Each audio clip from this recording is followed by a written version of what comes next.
that Yeah. you think will step in? Shoot, I think we're all get in there, and I can guarantee you we'll all make our plays.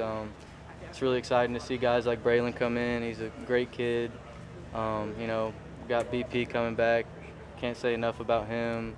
The twins, Jay Bray, Braden. I mean, we got some dudes, man.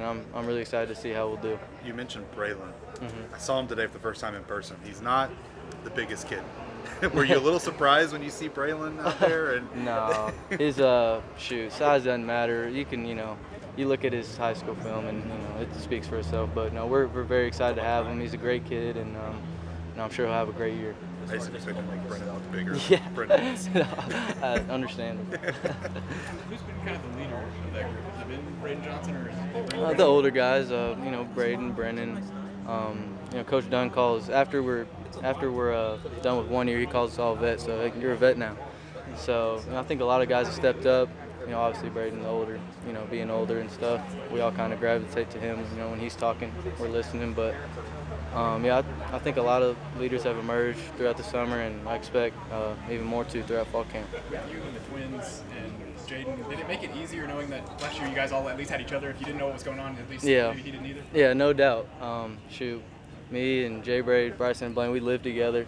Those were my roommates. So, being out in the field with those guys, it was, a special feeling, being true freshmen and all that.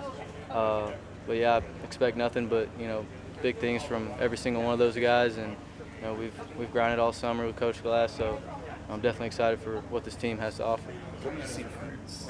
Jaden was probably the least known of the guys, and now he's maybe one of the most talked about guys going into the season. Were you surprised whenever you first got here and first got to meet him? Were you surprised at how good he was, I guess? Not at all. Whenever if you look at the kid, you're just like, wow. Looks like a freak of nature, and then he gets out there and makes plays. He's a good kid, smart kid. So can't really say too much about him. His play speaks for itself. He's a great kid. Colin was over there talking about Talon, and it's a Santa Fe bias a little bit there. Yeah. But what have you seen from Talon that stands out to you about him? He's a great player, and he's only going to get better. He's a strong kid. I'll tell you that. He's worked his tail off in the weight room. He doesn't say too much, and he works his tail off. So I expect a great year out of him as well. We're excited for him for sure.